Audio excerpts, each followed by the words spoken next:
What if the ground beneath your feet, the very soil of a new frontier, held a secret so vast it could rewrite the fortunes of a nation?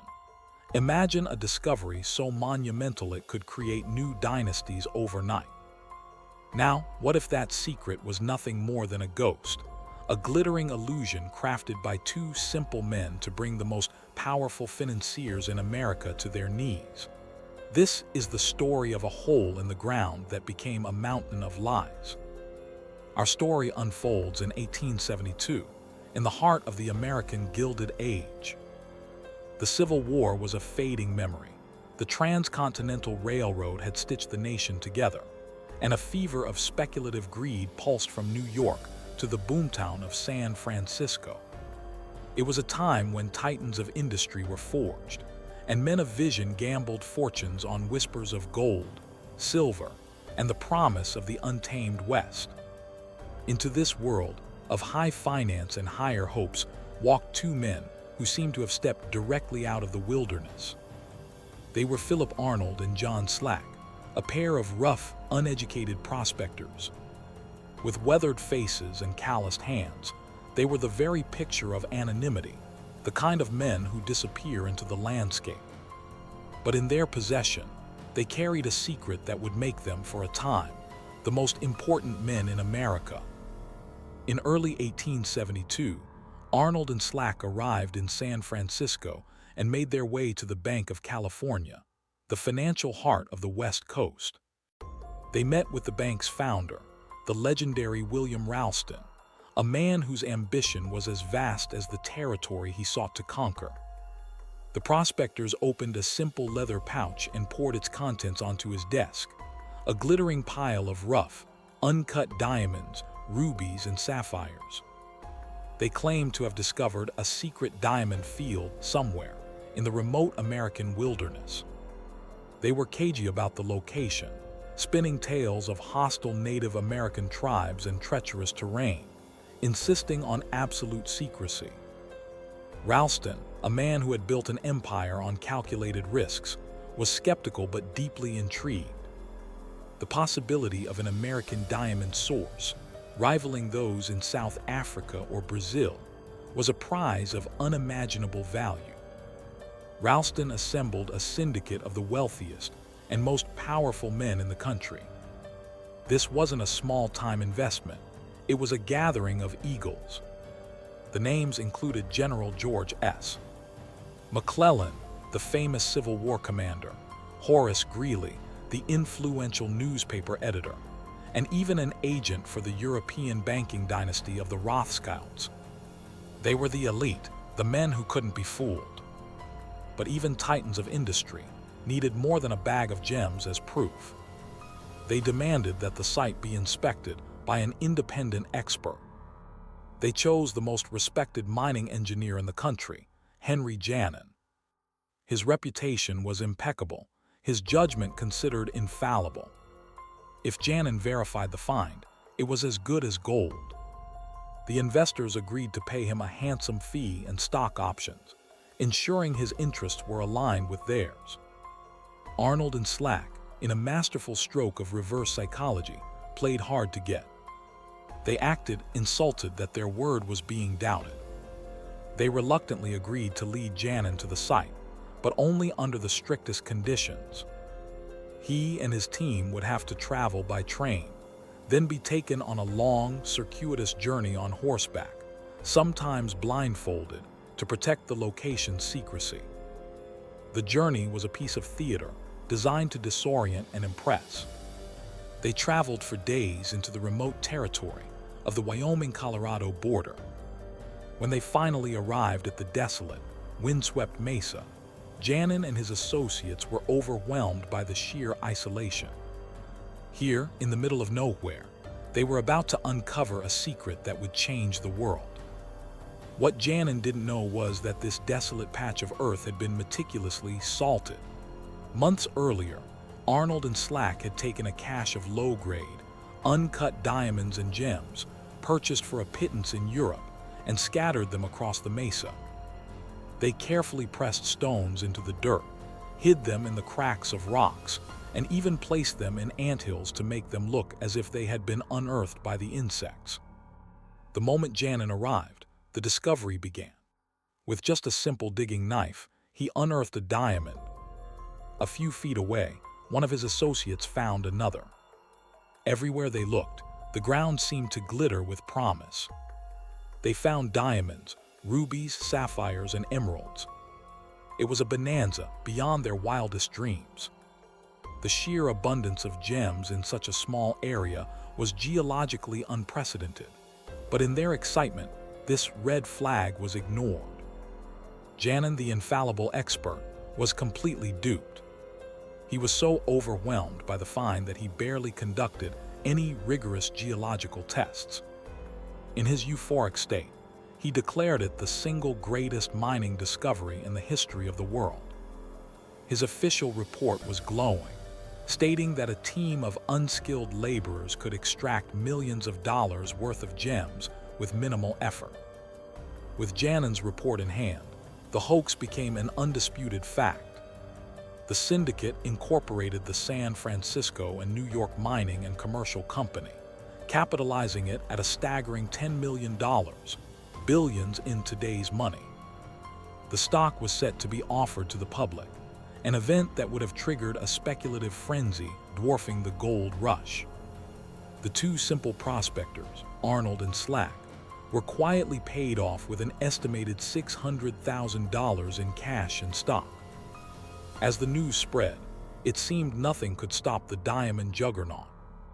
The most powerful men in America, backed by the most respected expert, were on the verge of launching an enterprise that would reshape the global economy. But in the quiet halls of the U.S. government, a man of science was reading the reports, and the story didn't make any sense to him. His name was Clarence King, a brilliant and meticulous geologist in charge of the U.S. geological exploration of the 40th parallel. King had spent years surveying the very territories where the diamond field was rumored to be. He knew the geology of the American West intimately, and nothing in his experience suggested that diamonds and rubies could be found together in such a formation. It was, from a scientific perspective, impossible. King became obsessed. He saw the impending stock sale as a potential catastrophe that could ruin thousands of innocent investors and tarnish the reputation of American enterprise. While the nation's financiers were blinded by greed, King was driven by scientific integrity. He gathered his team and, using the vague descriptions from Janin's report, set out on a desperate mission to find the diamond field on his own. It was a race against time, a true detective story played out on the harsh canvas of the American frontier. King and his team endured brutal winter conditions, tracking rumors and geological clues across Wyoming and Colorado. After weeks of painstaking searching, they finally recognized a landmark from one of the published accounts. They had found the mesa. The moment they arrived, King's suspicions deepened. The site was small, and the signs of previous activity were obvious. As his men began to survey the area, they too found gems with astonishing ease. But King, the trained scientist, noticed things Janin, the excited investor, had missed. He saw that the holes had been dug in a strange pattern, and the gems were only found in disturbed soil. The breakthrough, the single piece of evidence that unraveled the entire conspiracy, came when one of King's men, a geologist named Samuel Emmons, picked up a diamond and looked at it closely. He saw a facet, a clear sign of a lapidary's tool. It was a cut diamond, something that could never occur in nature. A moment later, another geologist found a diamond perched unnaturally on the edge of a rock, as if it had been placed there. They then discovered the most damning evidence of all. In a crack in a rock, they found a diamond sitting right next to a hole that had been drilled into the stone, a hole perfectly matching the shape of the gem. The entire field was a fraud, a carefully constructed outdoor stage. The gems hadn't been discovered, they had been planted. Realizing the enormity of his discovery, Clarence King understood he had no time to lose. The company's stock was about to be listed, and his window to prevent a national disaster was closing. He and his team rode non-stop to the nearest railroad station and took the first train to San Francisco. He arrived unannounced at the company's opulent offices. The confrontation was dramatic.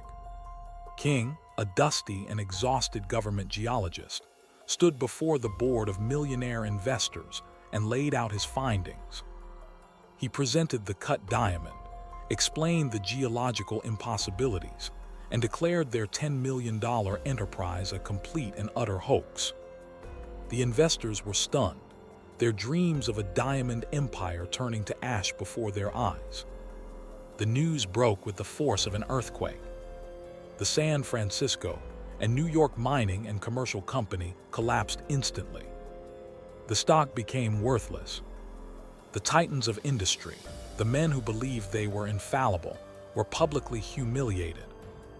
They became the laughingstock of the nation, their greed and gullibility exposed for all to see.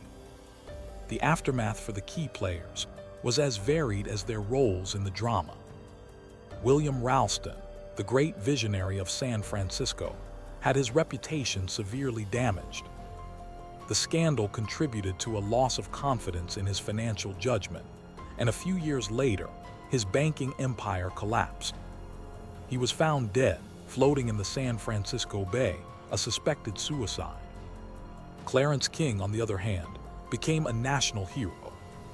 His integrity and dedication to scientific truth had saved the country from a devastating financial fraud.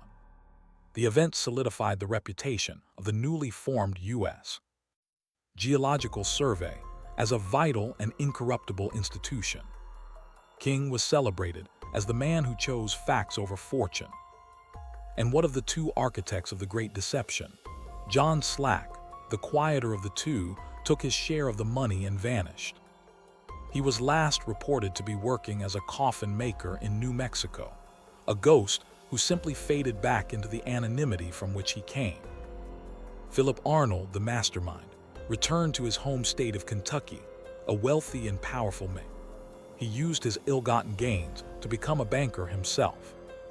He was eventually sued by the duped investors, but he settled for a fraction of what he had stolen. Justice, it seemed, would not come from the courts.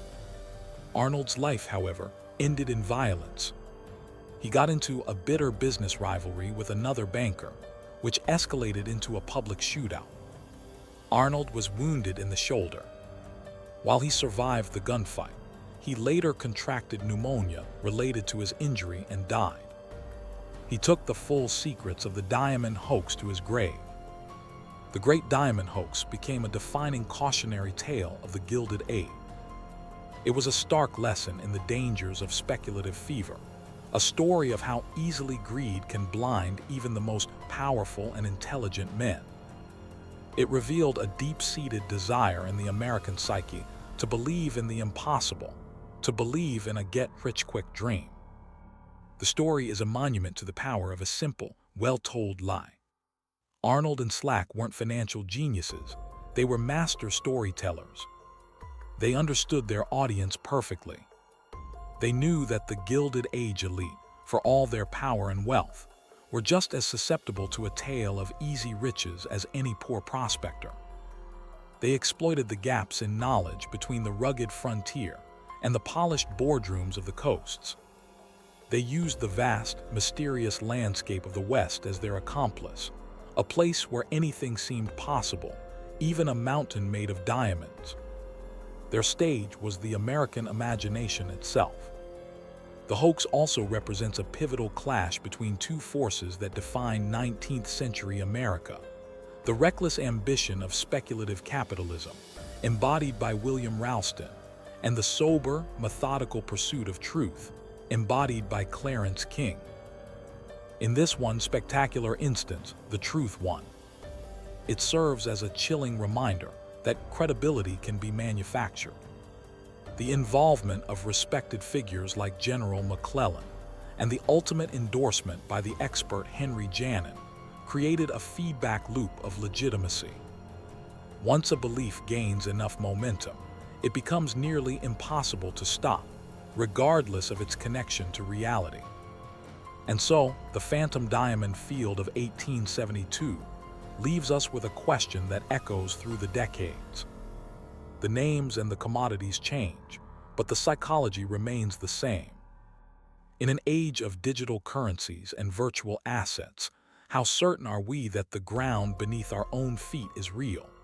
How do we know we aren't all just digging for diamonds on a salted mesa?